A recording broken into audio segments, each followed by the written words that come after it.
keep trying to hold down these little rounds the laziest way possible. As you can see, I tried to stake this and keep it in one place with these bootleg-ass steaks. Not the good kind of steaks you cook either. The kind that you kill non-existent vampires with. That's something I've talked about before, isn't it? Vampires. Anything that needs to suck to survive, sorry, but you're not good. You gotta suck something to survive. This is bad fantasy. This is bad non-fiction. Fiction, non-fiction. Damn, it's fiction, isn't it? Anyway, yeah. So bats, leeches. Actually, leeches are pretty cool. It's like a you know, the fact that they use them for medicinal purposes. If you like get your arm cut off or something in in the Civil War, they just fucking put your arm in a jar of leeches. Did they have jars back then?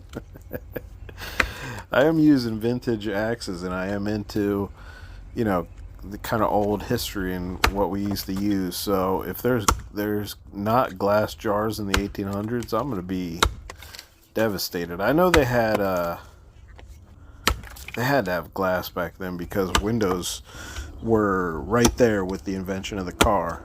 So what were they? Oh my god, do I not even know? Actually, I'm not even sure about that anymore. I'm just swinging this axe into some American sweet gum and switching to this new axe. By the way, the first axe was 3.5 pounds, and this is 4 pounds 6 ounces. This has a longer bit, this one, and the other one is that Man Michigan pattern on a white oak handle, and this is the double oval Craftsman 4.2. It has a weight stamp of 4.2, so meaning it weighed 4 pounds 8 ounces. And this one is on an ash handle. I really like this axe, but it was getting a little stickier in the sweet gum for some reason. I'm guessing because of the longer bit. Also, this was one of the first times I attempted a banana grind, and I didn't quite know what I was doing yet.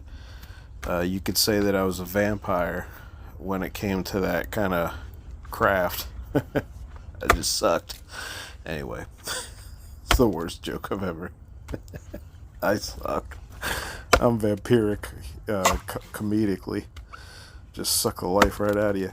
I like how American sweet gum chips. Very interesting, because this is an interlocking grain wood, but it's pretty soft. I did have trouble with this. It seems that if the diameter gets above like 6-7 inches, the notching is more difficult for me because I have so little practice and so little swings bucking larger wood. This is around the size I think someone would, you know, someone competing in timber sports. I think they would practice on something slightly larger than this, maybe. Don't they go like 14-inch diameter? Something like this? This looks like it's 10, 12 maybe.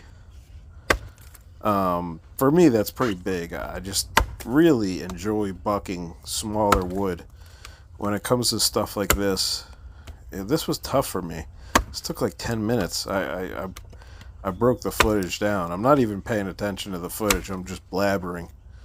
But you can see the cool heartwood in there. They call this... So American sweet gum has another name called, I've never heard it, I just saw it on Wood Database. It's called Satin Walnut, because the sapwood is very white, and the heartwood is very dark, kind of dark red or brown like walnut, and it's silky like satin. Nah, I don't really. I'm going to be honest, I wasn't comfortable saying anything about the satin part because I don't know what satin is right now. I just forget. Is it a cloth?